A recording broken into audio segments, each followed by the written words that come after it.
नमस्कार। आप सब लोगों का स्वागत है सीईसी गुरुकुल व्याख्यानमाला में। हम लोग नीति शतकम महाकवि भर्तृहरि का जो नीति शतक है उसको लेकर ये 5वें व्याख्यान का दूसरा भाग आरंभ कर रहे हैं। अभी तक हमने जो प्रथम भाग में 5वें व्याख्यान के प्रथम भाग में श्लोक रखे वो भी मूर्ख पद्धति के अंतर्गत थी, और ये मूर्ख पद्धति का अंतिम श्लोक जो 14वां श्लोक है नीति शतक का, वरम पर्वत दुर्गेषु भ्रांतम वनचरैः सह न मूर्ख जन संपर्कः सुरेंद्र भवनेष्वपि। अनुष्टुप छंद है, सरल श्लोक है, लेकिन उन्होंने इसमें पुनः उस बात को, अपने उस भाव को रिपीट किया है भर्तृहरि जी ने कि मूर्ख की कंपनी ठीक नहीं है। मूर्ख जन संपर्क न सुरेंद्र भवनेष्वपि, इंद्र के दरबार में भी रहने को मिल जाए, क्योंकि इंद्र का दरबार तो मतलब वहां अप्सराएं हैं, रंभा, मेनका और ये सब, उर्वशी, और उनका नृत्य होता रहता है, विविध प्रकार के भोग, ऐसा लिखा है। देखा तो किसी ने नहीं है, या हमारे शास्त्रों में बात देखा जिन्होंने, उन्होंने कहा है कि हमने ऐसा देखा है। स्वर्ग, सुरेंद्र कहते इंद्र को, सुर माने देवता, और उसका जो इंद्र राजा, सुरेंद्र इंद्र को बोलेंगे। उसका भवन माने इंद्रलोक। इंद्रलोक में भी अगर कोई रहने को बोले, लेकिन वहां कोई अगर मूर्ख है उसके साथ रहना है, तो भर्तृहरि कहते हैं न वरम, इंद्र के दरबार में भी मूर्ख लोगों के साथ रहना मुझे पसंद नहीं है। उससे बेहतर क्या वो कंपेयर करते हैं, वरम पर्वत दुर्गेषु, पर्वत पहाड़, दुर्ग जंगल, गहन पर्वत गहन जंगल हो, वहां भ्रांतम वरम, भटकना अच्छा है मेरे लिए, लेकिन वहां तो जंगली प्राणी होंगे। भर्तृहरि कहते हैं हां, वनचरैः सह, वन पर्वत में, पहाड़ों में, जंगलों में प्राणी, हिंसक प्राणी होंगे, उनके साथ रहना, घूमना ये मुझे पसंद है, लेकिन न मूर्ख जन संपर्कः सुरेंद्र भवनेष्वपि, सुरेंद्र भवन में, इंद्रलोक में, स्वर्ग में भी मुझे मूर्ख लोगों का की कंपनी, संसर्ग, वो मैं श्रेष्ठ नहीं मानता हूं। अब हम इसका संधि, एक ही संधि है, सुरेंद्र भवनेष्वपि, भवनेषु अपि, यहां यन संधि हो गई है, भवनेष्वपि। इसके बाद शब्दान्वय भी सरल है, पर्वत दुर्गेषु वनचरैः सह भ्रांतम वरम, ये हो गया 2 लाइन का। ब्रैकेट में परम च, जिसका मैंने कल उल्लेख किया था पिछले व्याख्यान में कि कैसे परम अध्याहार करते, जो शब्द नहीं है, लेकिन प्रोज में जब हम करते हैं तो उस प्रॉपर शब्द का हम अध्याहार माने उसको लाएंगे, उसको उतारेंगे, उसका अवतरण करेंगे। परम च सुरेंद्र भवनेषु अपि मूर्ख जन संपर्क न, ब्रैकेट में वरम, वरम का फिर अध्याय, वो श्रेष्ठ मैं नहीं मानता। सरल अर्थ, हिंसक पशुओं के साथ जंगल में और दुर्गम पहाड़ों पर विचरण करना कहीं बेहतर है, परंतु मूर्ख जन के साथ स्वर्ग में रहना भी श्रेष्ठ नहीं है। It is better to roam with the wild beast in dense forest and difficult mountains than to live in the mansions of Lord of the gods Indra in company of a fool। ये मैंने पूर्वतन व्याख्यान में 2-3 बार इसका उल्लेख किया है कि मूर्ख पद्धति, विद्वत पद्धति, मान शौर्य पद्धति, अर्थ पद्धति, परोपकार पद्धति, धैर्य पद्धति, दुर्जन पद्धति, सुजन पद्धति, दैव पद्धति, कर्म पद्धति, ऐसे विद्वानों ने व्याख्या की है भर्तृहरि के जो मुक्तक श्लोक है उसकी, कि 10 तरह की पद्धति में उन्होंने अपनी बात कही है। 100 श्लोक है, 10 गुना 10 100 हो जाएगा, माने 10-10 श्लोक प्राय, लेकिन ऐसा नहीं है। मूर्ख पद्धति में 14 श्लोक है, इस तरह विद्वत पद्धति में और है, तो कहीं 2-3 श्लोकों में ही वो, लेकिन एक सिस्टमेटिक भर्तृहरि का नीति शतक का अध्ययन करने के लिए कि मूर्ख पद्धति में उन्होंने मूर्ख व्यक्ति के बारे में, नासमझ व्यक्ति के बारे में, अबोध व्यक्ति के बारे में बात कही है, और कुछ हठी दुराग्रही इस लोगों के बारे में 14 श्लोक है। अब आरंभ होता है विद्वत पद्धति, विद्या की बात, विजडम की बात, विद्वानों की बात, ज्ञान की बात कैसे अच्छी, क्यों जरूरी है, इसके बारे में एक एक श्लोक में भर्तृहरि बताएंगे। और उसके बाद मान, शौर्य पद्धति, अर्थ पद्धति, उसका मैं आपको उल्लेख करता रहूंगा। तो ये पहला श्लोक है जो नीति शतक में 15 नंबर पर दिया है। कुछ संस्करणों में इसको 16 या 17 पे दिया है, वो तो भेद मैंने आपको बताया था। इसका छंद बड़ा है। शास्त्रोपस्कृत शब्द सुंदर गिरः शिष्य प्रदेयागमा विख्याता कवयो वसन्ति विषये यस्य प्रभोर निर्धना तज्जाड्यं वसुधाधिपस्य कवयो ह्यर्थं विनापीश्वराः कुत्स्याः स्युः कुपरीक्षका न मनयो यैरर्घतः पातिताः। 15वां श्लोक। समास भी बहुल है, शब्द भी कठिन है, भाव भी थोड़ा कठिन है, लेकिन हम व्याख्या करेंगे सरल हो जाएगा। शास्त्रोपस्कृत शब्द सुंदर गिरः शिष्य प्रदेयागमा विख्याता कवयो वसंति विषये यस्य प्रभोर निर्धना।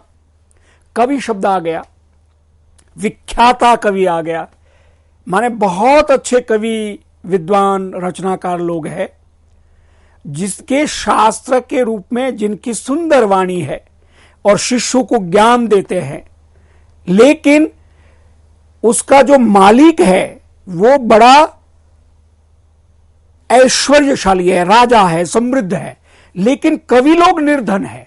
तो उसकी क्या स्थिति होती है? तज्जाड्यम वसुधाधिपस्य, जो मालिक माने राजा माने जाते हैं, अभी तो लोकतंत्र है तो गवर्नमेंट, मंत्रिमंडल बना जाएगा, वो तज्जाड्यम, वो उनकी जड़ता है कि इतने बड़े बड़े अच्छे रचनाकार निर्धन है। कवयो ह्यर्थम विनापीश्वरा, ये कवि लोग, ये विद्वान लोग तो बिना धन होते हुए भी ईश्वर है, समृद्ध है, कि उनका ज्ञान ही इतना है कि उस ज्ञान में भी वो मस्त रहते हैं। ये बात कहने के बाद चौथी लाइन में जो भाव अपनी बात कहना चाहते हैं कि जो मणि है, वो मणि का मूल्य जो जौहरी है वो करता है, लेकिन अगर जौहरी सही नहीं है तो बहुमूल्य मणि की भी कीमत कम लगाएगा। तो कुपरीक्षका कुत्स्याः स्युः, जो कुपरीक्षक है, जो नहीं समझते, परीक्षा में ऑब्जर्वेशन में पूरे परिपक्व नहीं है, वो कुत्स्या, निंदा, उनकी निंदा करनी चाहिए, उनको क्रिटिसाइज करना चाहिए कि इतने बड़े बड़े अच्छे कलाकार तुम्हारे राज्य में तुम्हारे नीचे हैं और वो निर्धन है, उनके पास कोई सुविधा नहीं है। अर्घतः पातिता, अर्घ बोलते मूल्य को, कीमत को, जैसे महार्घ माने बढ़ी हुई कीमत, अल्पार्घ माने कम कीमत, अर्घ शब्द है। अर्घ माने पुण्य भी होता है। अर्घता पातिता माने उनकी बहुत ज्यादा कीमत है, वहां से कम कर दी, और कोई बहुत अच्छा विद्वान कलाकार निर्धन, दुखी, बीमार किसी शासन में किसी राजा के यहां है, तो उस राजा का दोष है, कलाकार का नहीं, उस विद्वान का नहीं, क्योंकि उसका अपना ज्ञान और उसकी कला ही उसके लिए ऐश्वर्य है, उसी में वो मस्त रहता है। बहुत सारे उदाहरण मुझे अभी याद आ रहे हैं, मैं आपको बताता हूं। पहले हम संधि विच्छेद कर लेते हैं। शास्त्रोपस्कृत, शास्त्र जमा उपस्कृत, शास्त्र गुण संधि हो गई। प्रदेय जमा आगमाः, यहां दीर्घ संधि हुई, प्रदेय आगमाः। प्रभोः निर्धना, प्रभोर निर्धना, विसर्ग संधि हुई। तज्जाड्यम, तत् जाड्यम, तज्जाड्यम, जश्व हुआ। वसुधाधिपस्य, वसुधा पृथ्वी, अधिप माने राजा, वसुधाधिपस्य। कवयः शब्द भी है, और किसी पाठ भेद से किसी श्लोक में सुधया भी है। सुधी, सुधी माने अच्छी बुद्धि वाले, इंटेलिजेंट, वाइज पीपुल। तो उसका बहुवचन सुधयः हो जाएगा, कवयः की तरह। तो कवयः तू अर्थम विना ये 3 शब्द है, कवयः जमा तू जमा अर्थम। तो तू और अर्थम में तो आप अनुसंधि हो गए, त्वर्थम हो गया, और कवयस्त्वर्थ में वहां विसर्ग संधि हो गए, कवयस्त्वर्थम। विनापीश्वरा, विना जमा अपि जमा ईश्वर, 3 शब्द है। अपि और ईश्वर में दीर्घ संधि हुई, अपीश्वर हो गया, और विना और अपि में भी दीर्घ हुई, विनापीश्वरा हो गया। कुपरीक्षकेर न विसर्ग संधि हो गया। यही ही अर्घतः, जिन्होंने अर्घ से, अगेन विसर्ग संधि। शब्दान्वय करेंगे इसको। पद्य में थोड़ा कठिन लग रहा था, गद्य में करेंगे तो आसान हो जाएगा। यस्य प्रभोः विषये शास्त्र उपस्कृत सुंदर शब्द गिरः शिष्य आगम प्रदेयाः विख्याता कवयः निर्धना वसन्ति तत् वसुधाधिपस्य जाड्यम। कवयः सुधयः तु अर्थम विना अपि ईश्वरा ही यैः कुपरीक्षकैः मणयः अर्घतः पातिता ते कुत्स्यास्यु न मणयः। ये हमने गद्य में किया।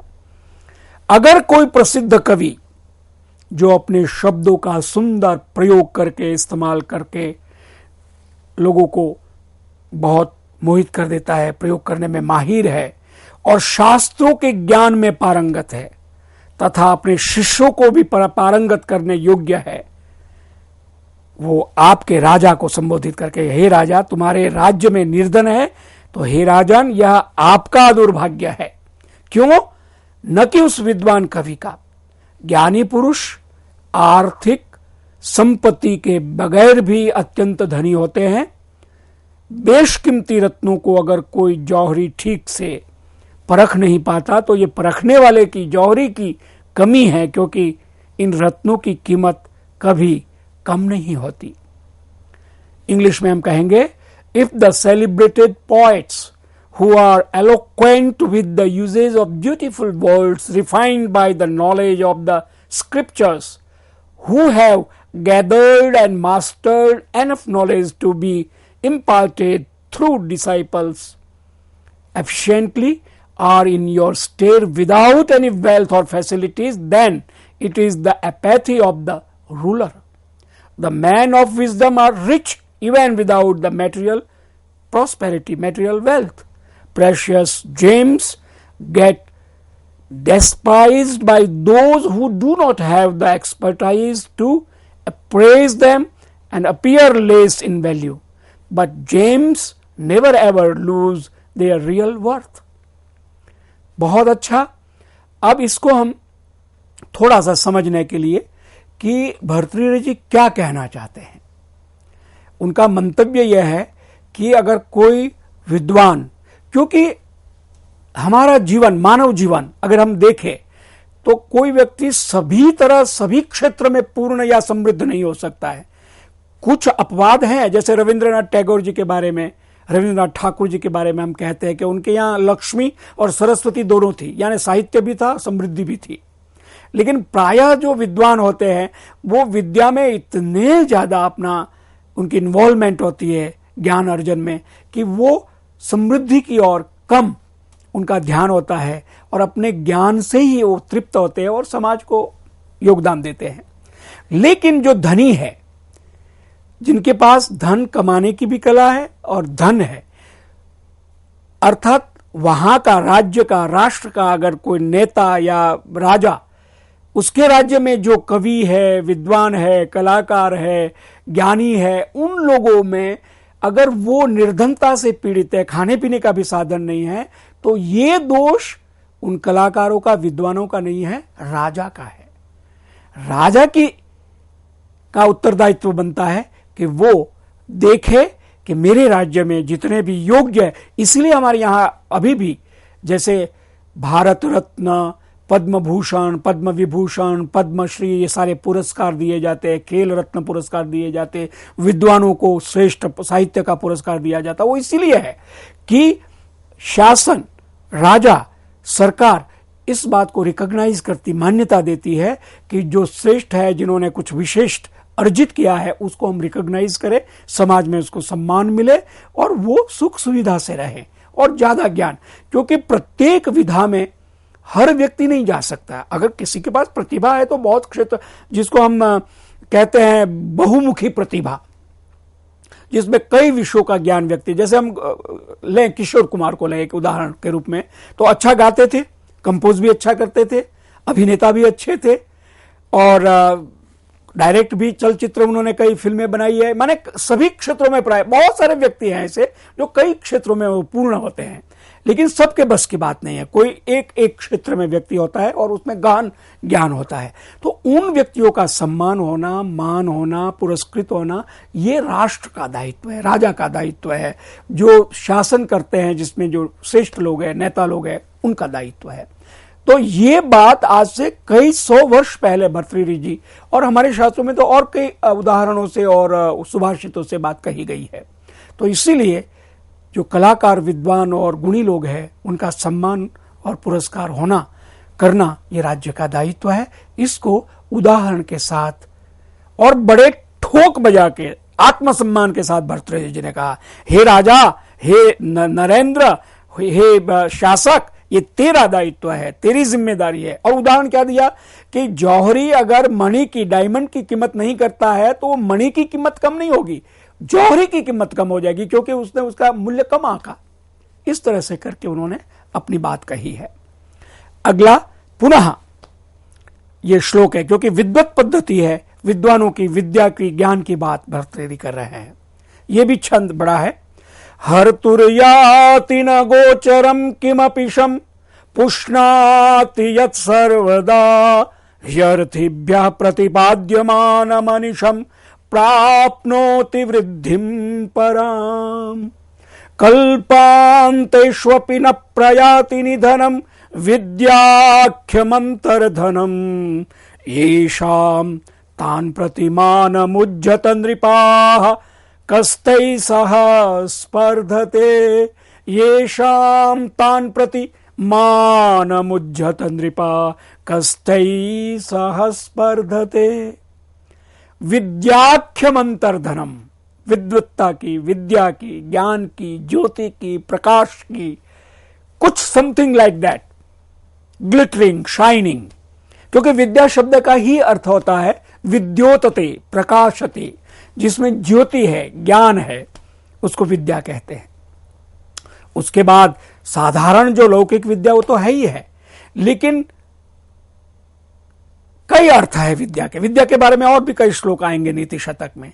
विद्याख्यम अंतर्धनम, विद्या नाम का ऐसा धन जो अंतर्धन है, इनर प्रॉस्पेरिटी, माने जो रोशन है अंदर से, जिनकी आत्मा रोशन है, प्रकाशमान है, ऐसी जिसको सब समझ है, जो जानते हैं, उस विद्या रूपी तत्व के बारे में, उस धन के बारे में भर्तृहरि कहते हैं हर्तुर गोचरम न याति। हर्तु माने चोरी करने वाला, चोर जो है, जो किसी की चीज चुरा लेता है, वो देख ही नहीं पाता है। मेरे पास संगीत का ज्ञान है या विद्या का ज्ञान है या संस्कृत भाषा का ज्ञान है, कोई चोर आएगा तो वो इसकी चोरी नहीं कर सकता है। मेरे कपड़े ले जा सकता है, मेरा धन ले जा सकता है, मेरे घर में जो सामान है उसको ले जा सकता है चोर, लेकिन जो मेरी विद्या है उसको कैसे चुराएगा वो?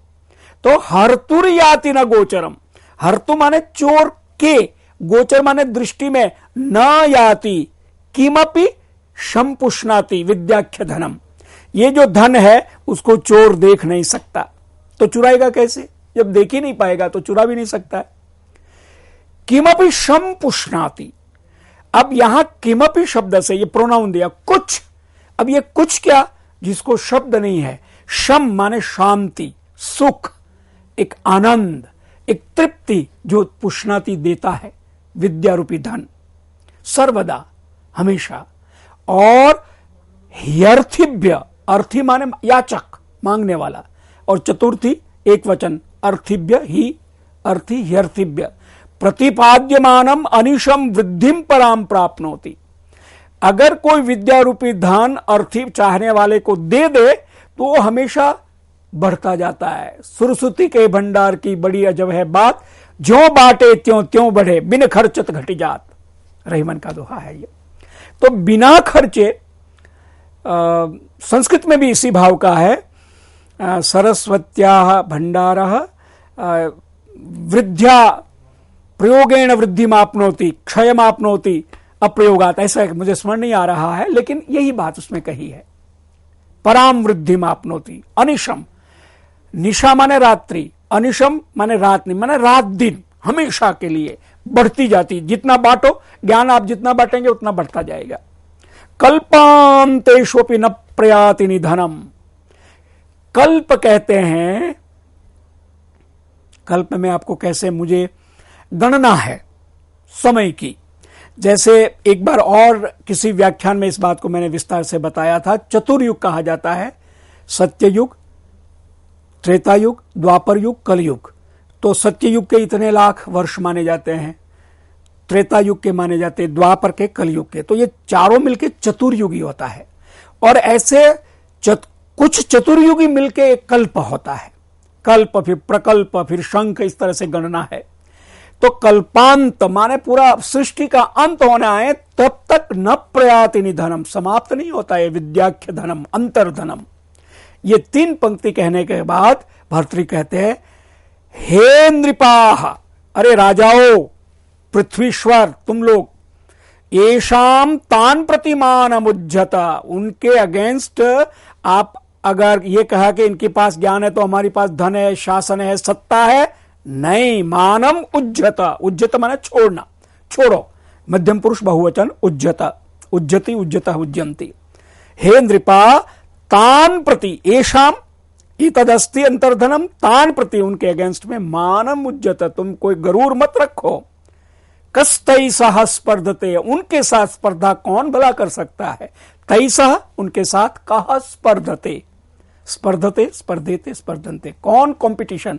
उनके पास जो धन है वो ज्ञान रूपी धन है, वो विद्या रूपी धन है। उस धन के जो धनी है उनके साथ तुम्हारी जो भौतिक संपत्ति है वो किसी तुलना में नहीं आती है। उनका श्रेष्ठ ज्ञान है, भौतिक संपत्ति के बिना भी वो सुखी है और वो लोगों को सुख बांट सकते हैं, दे सकते हैं।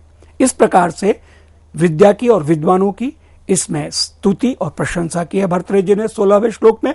अब इसका हम संधि विच्छेद देखते हैं। हर्तुर याति, हर्तु जमा याति, हर्तु याति याता है, यामती जाता है, गोचरम याति माने दिखाई देता है।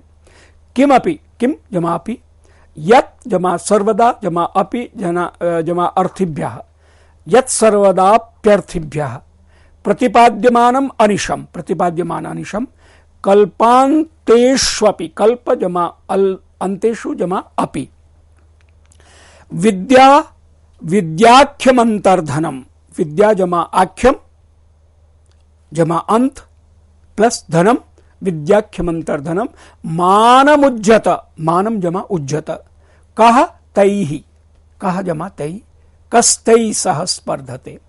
इतना कहने के बाद अब क्या कहेंगे, शब्दान्वय हम लोग करके देख लेते, फिर अर्थ समझेंगे। विद्याख्यम यत अंतर्धनम हर्तुः गोचरम न याति, सर्वदा किमपि शम पुष्णाति, अनिशम अर्थिभ्यः पराम वृद्धिम प्राप्नोति, कल्पांतेषु अपि निधनम न प्रयाति। हे नृपा, हे अध्यार कर लिया, तेषाम येषाम तान प्रति मानम उज्जत, कह तैसह स्पर्धते। एक इंट्रोगेटिव क्वेश्चन हमारे सामने रख के भर्तृहरि कहते हैं, उनके साथ भला कौन, उनके साथ हम कैसे बराबरी कर सकते हैं, स्पर्धा कर सकते हैं। ज्ञान अद्भुत धन है, यह हमको एक ऐसी अद्भुत प्रसन्नता देता है जो कभी समाप्त नहीं होती। जब कोई आपसे ज्ञान प्राप्त करने की इच्छा लेकर आता है और आप उसकी मदद करते हैं तो आपका ज्ञान कई गुना बढ़ जाता है। शत्रु और आपको लूटने वाले भी इसे छीन नहीं पाएंगे, यहां तक कि ये इस संसार के समाप्त हो जाने पर भी, कल्पांत, दुनिया जब समाप्त हो जाए, समाप्त नहीं होगी ये समृद्धि, ये ज्ञान।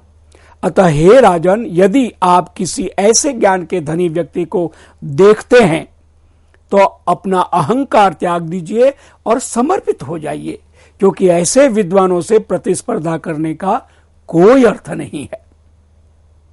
अब अंग्रेजी में हम समझते हैं, O kings, cast off your pride before those who possess the secret treasure of wisdom, a treasure which remains invisible to a thief and which always augments some unique, indescribable happiness, which largely increases even though constantly given to those who desire it, and which is not destroyed even at the time of universal of destruction. इस प्रकार से who can ever compete with such persons? ऐसे लोगों के साथ भला कौन compete कर सकता, प्रतिस्पर्धा कर सकता है? तो विद्या की महिमा, विद्वत्ता की प्रशंसा और विद्वत्ता का एक जो गौरव होता है, उस बात को भर्तृहरि जी ने इस 16वें श्लोक में कहा है। और इसके बाद 17वां, 18वां, 19वां, 20वां श्लोक हम देखेंगे कि सब में विद्या की बात, और ये शाम न विद्या न तपो न दानम, जैसे हमने पढ़ा, इस विद्या नाम नरस्य रूपम अधिकम प्रच्छन्न गुप्तम धनम, जो बहुत प्रसिद्ध श्लोक है, 6ठी, 7वीं, 8वीं कक्षाओं में भी पढ़ाए जाते हैं और बार बार डिबेट में और प्रवचनों में और ऑरेटरी स्किल वाले लोग कोट करते हैं। विद्या नाम नरस्य रूपम अधिकम प्रच्छन्न गुप्तम धनम, विद्या भोग करी यश सुख करी, विद्या गुरु नाम गुरु, विद्या राजसु पूज्यते नहीं धनम, विद्या विहीना पशु। बात विद्या की प्रशंसा करके फिर उन्होंने कहा जिसमें, तो इस तरह के श्लोक हमें आगे मिलेंगे और विद्वत पद्धति में ये सब श्लोक हम लेंगे। अगले व्याख्यान, हमारा जो 6ठा व्याख्यान होगा, उसमें इसमें बात करेंगे। और इन श्लोकों में आज जो मैंने आपके सामने रखे, उसमें व्याकरण थोड़ा कम लिया मैंने, लेकिन हम आगे थोड़ा समास व्याकरण भी लेंगे, जिससे कि शब्दों का रूप, धातु का रूप, अलंकार, छंद, ये हम लेते हैं तो आपको परीक्षा में जो छात्र है उनको लाभ होगा। धन्यवाद, नमस्कार।